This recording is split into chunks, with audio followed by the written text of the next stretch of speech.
Good morning, Liz. Good morning, Carolyn. It's another day. Today is eclipse day in the world. Yeah, I know. And you're close to the epicenter, for lack of the correct word. Um, yeah, I won't get to see any of it over here on the Dang, West Coast. dang. Well, we might not be able to see any of it either with the clouds, but I'm hoping by the time this is done recording, maybe the clouds will part just for a little bit. Yes, That would yes. be lovely. Well, today we're discussing Forgiveness Feeds Our Yearnings, Navigating Shitstorms, written by Liz Long, available on Amazon, on Audible, in some indie bookstores, and Bucerias in Mexico. Actually, it's not in the bookstores in Mexico, but the language translation, Spanish, I think, would be my first choice, so that it could be. Yeah. Yeah, that would be amazing. Well, one day, right? One day. Yes. Yeah. One day. Well, today, yeah, so today we're going to discuss Forgiveness Feeds Our Yearnings. Big chapter on forgiveness. And I really liked the way that you opened the chapter because you gave a real life example of something that you were stuck on and how it was affecting you. And then a question that your therapist asked, I believe, one of the last days that you were at the place. And I wondered if we could just chat about that. Go. Shoot. No pressure. No No pressure. pressure, but So there, what you're saying, that sharing the story, I'm like, oh, okay, what story was what that? And story then is, I'm just talking about the ex, and yes, I as soon mean, as you said the because question at the place, I was like, oh, why I no longer wish my really, I mean, ex-husband dead. your story is everybody's story, right? Like we all have, Yeah. we all feel that somebody's wronged us at some point in life. Yeah. And then what do you do with that, right? So, Yeah. Yeah, it's a tough one. And that was a particularly long enduring one for me. And mhm. yeah, some of the details I'm happy to share. So, some of them I think are uh, definitely still private. Part of the stumbling block for me and forgiveness for my ex-husband was how a lot of his actions affected my kids, right? And I mean, it's like you can mess with me, but don't mess with Mama Bear, right? When it Yeah. comes to or anybody else that we excuse me, love and sometimes protect. Um, it's different, you know. I mean, I didn't have a voice and didn't know how to stand up for myself for the majority of my life, but I truly knew how to stand up for other people. I knew how to stand up for my children. I knew how to stand up for my clients when I was a realtor. It's a lot easier for me anyways, to advocate and stand up and have a voice for other people oftentimes than it is for ourselves, certainly than it was for me, right? Yeah. Yeah. Yeah. But forgiveness, yeah, the longer we harbor the resentment, the hurt, the whatever feelings, whatever we're trying to excuse me, forgive, the more it just affects us, the more damage it does to us, the more it holds us back. And it took me a long time to really realize that. I mean, I tried all kinds of things over the years, you know, and there would be some progress. There definitely was forward movement, but not a full release of it, you know. And that's the goal. And it's not for them. It's for us. And I truly believe that everybody is doing the best they can with the resources they have available in that moment. And it's not to excuse really shitty and abusive and hurtful behavior. It's to offer an understanding, or the possibility of understanding, the understanding that we have no idea what what their past experiences are and what their pain and turmoil is within themselves, and that their actions are more a reflection of what's happening within their own heart and mind than it is about us, right? And so with that comes the compassion, and then you can let it go, truly. You Yeah, can let because it it go. seems like from what I read in your book, and you did talk like the piece of curiosity was there was a question that was posed to you at that third last day, I think, when you were at the place about your ex, I believe. And the Yeah. question I believe was, well, you tell me the question. You wrote it. I It remember was exactly how it was it was phrased. It was basically like, something what about like, his childhood? yes, what Something about happened? that, Yeah. right? Yes, because I'd made Yeah. all the connections eventually from the things that happened in my childhood to the struggles and the futile coping mechanisms that I dragged into my adult life. And so, yeah, the question that was posed was something along the lines of, is it possible that he also had shit? And the answer is, of course it is. I didn't want it to be, it's like, shut up. Don't talk, no. But what did that But question yeah, do to you? Like as you started to think about it, something seems to me like something softened within, that it you had did. some epiphanies. You're like, whoa, I didn't consider that.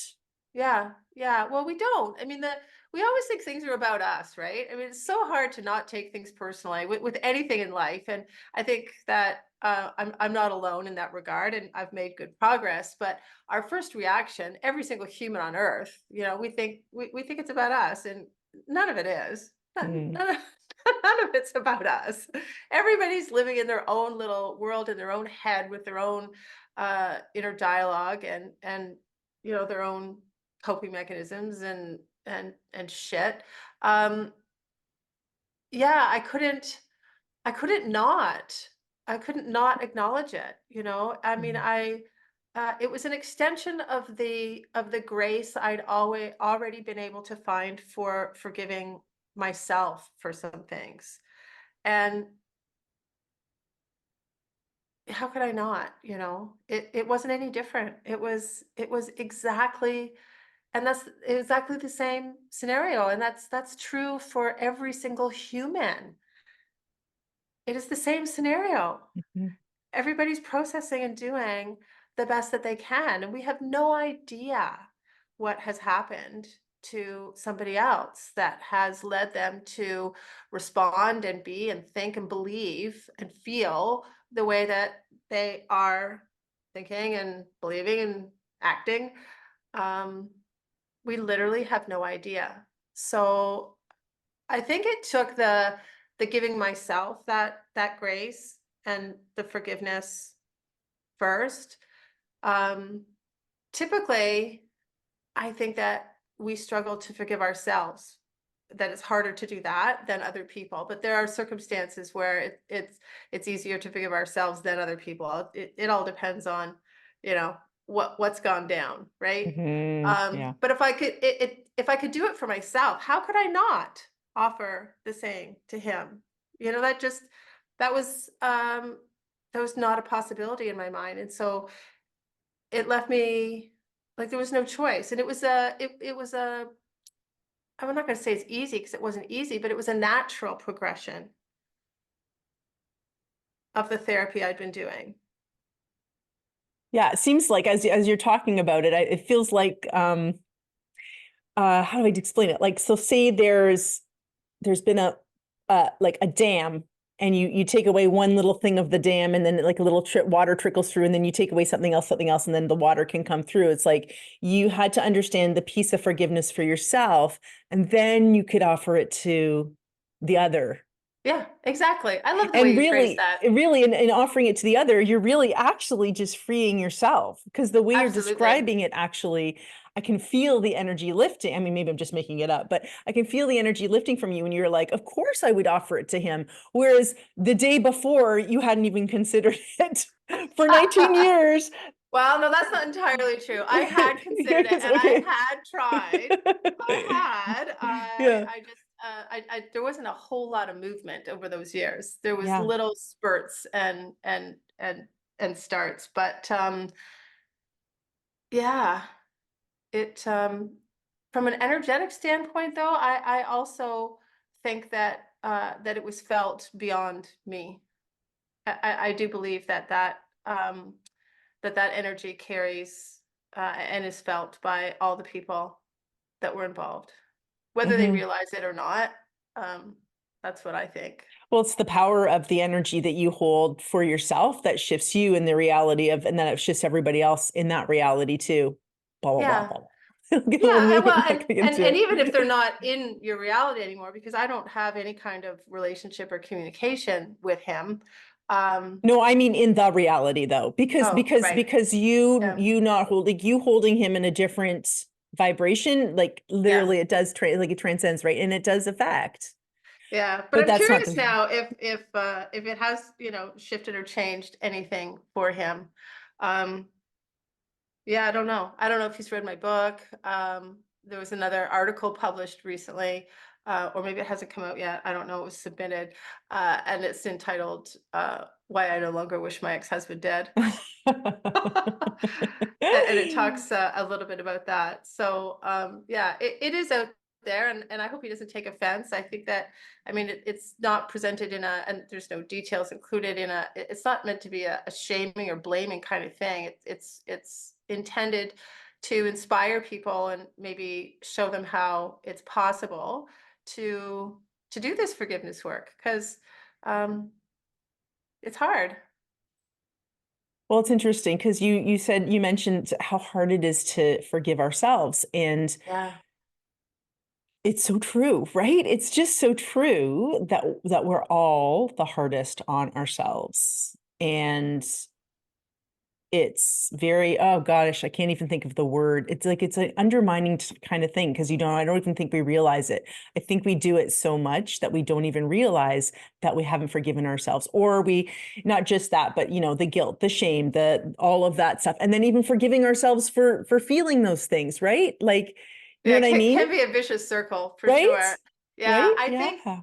for me, the one of the stumbling blocks to forgiving myself was the fact that I'm in control of myself.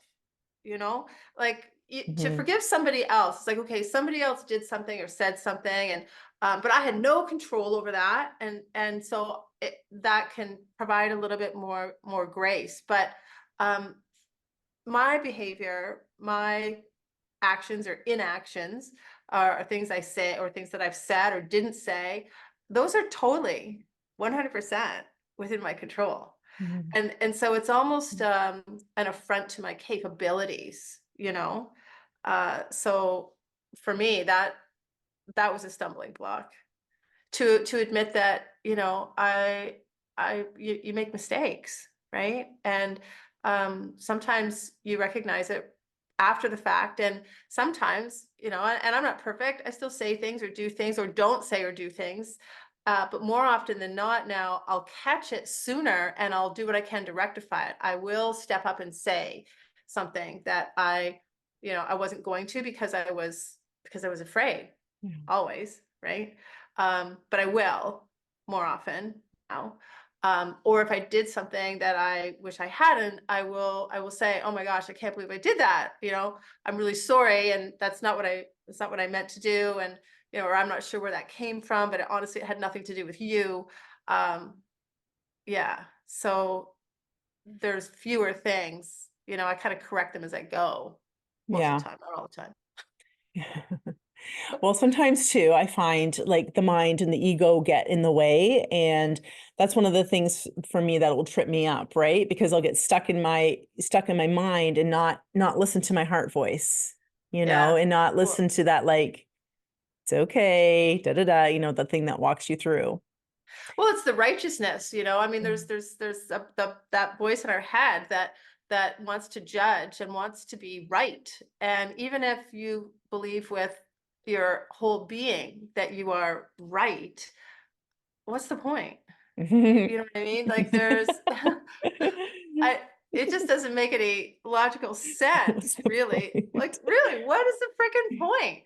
Yeah. Because if you're at odds with somebody about it, and so you end up being right, well, either you've ruined a relationship, or you're not going to have a relationship, or they're not your tribe. If Mm. you are vastly differing viewpoints on something that is, like an integrity or a value piece for you, then you don't want to hang around with them anyways. Yeah. And Yeah. so, like, what's the point? Because in most of those cases, if you have to argue or fight or push to be right, then it's just a waste of energy, waste of time. I mean, it's different than being curious and open to other viewpoints and other perspectives, because that's always an interesting conversation. But that's not an argument. I mean, everything doesn't have to be an argument. Some people have trouble with conversations where people have differing opinions. I think they're really fun and interesting, right? Because you learn something, and it's interesting to me to hear why people think or believe what they do about something, Yeah. Yeah. Yeah. right? I don't mind those when they're constructive. Yeah. So there's that. There's that. Near the end of the chapter, you talk about rewriting our story. I remember hearing a Janla Van Zant, one of Oprah's peers, talk about the story and rewriting your story, and that really stuck with me at the time, and I did nothing with it. And then recently I had sort of like a rewriting story experience that really shifted me, and it was pretty powerful in my mind. So can you talk a bit about that, and what does it mean to actually rewrite your story into, yeah. Well, we always have a choice and about what things mean, right? And oftentimes in the moment, our first response might be a meaning that is, really disastrous. So I'll give you an example. And I think we talked about this before. I got fired from a job when I was a single mom, and for me, it was disastrous. The initial meaning that I came up with was, oh my God, I'm not good enough at my job, and nobody believed me about the allegations with the president, and I'm a bad person, and this is going to mean that I'm going to be broke and going to lose my house, and my kids are going to suffer, and that's what this means, right? This is really, really bad. And in hindsight, I could say it actually turned out to be a really great thing that I got fired, because I was looking to make a change and I didn't have the courage to step out on my own. I was too afraid to be an entrepreneur because I valued the security of a paycheck as a single person supporting children, which is totally fear, right? So the universe just threw me out of that job and into my own. And that was a really great thing. So we never know what things are going to mean. But when we're looking back and can rewrite our stories, even when we did something that we were originally ashamed of or regretted, um, we can look back and see a different meaning. We can even if that meaning is, I needed to hit rock bottom in order to learn to love myself. And that was part of my journey. I learned a tremendous life lesson through this experience. Yeah. We can Yeah. come up with a meaning that feels better, and tell Yeah. that story. Yeah. Because when and we don't often go around talking about these things, but we sometimes do out loud to other people in conversation, but we often do ruminate about it in our own head, right? Mm-hmm. Mm-hmm. And so Yeah. we can come up with a different version that feels a little better. And sometimes, depending on how painful the experience was, it might take 4 or 5 iterations of little bits of improvement in rephrasing that story. It's not like it goes from terrible to hugely positive. But if we can move the feeling of that story along that spectrum a little bit, then it will benefit. Hmm. us, Hmm. right? Yeah, I was thinking too, as you're saying that, how oftentimes we create the story in general. So I was Yeah, thinking we about make it up. if we make it all up, right? So if Yeah, someone, if you and I were together and we were with a third person who said something to us, it you could think it's the funniest thing, and I could think it was the worst, most disgusting thing in the world. And then does that person need to apologize to me, but not to you? Blah, blah, blah. I mean, it goes on because it's going through my own perception and my own history and my own thought process and my own ego and my own this and Liz's, which is completely different, right? And so it's interesting how then we create the story of the thing that hurt me, right? Even though it may not have been what the intention of is of the other person. I mean, that happens all the yeah. time. That happens all the time. Yeah, So, communication is hard. I think communication is the number one thing that breaks down relationships. People don't know how to describe how they're feeling. They don't know how to have hard conversations, right? mhm. Um, yeah, and I mean, it's not our responsibility for how other people feel about things, but it is our responsibility to be clear and be honest and to gauge the response if we can tell somebody's interpreting things or they're reacting badly, to then get curious and ask some questions like, what are you thinking? How is this landing for you? I love Brene Brown. She's my hero for so many things, but one of the most impactful things that I've incorporated into my life is her saying, the story I made up in my head, or the story in my head is. And she uses that at work and with her family, with her friends all the time, because it's a way to counteract the situation that you just described, Mm, right? yeah. To say, or even ask, like, I can see, I can see you're reacting, and you're looking really hurt. Like, what's the story you're making up?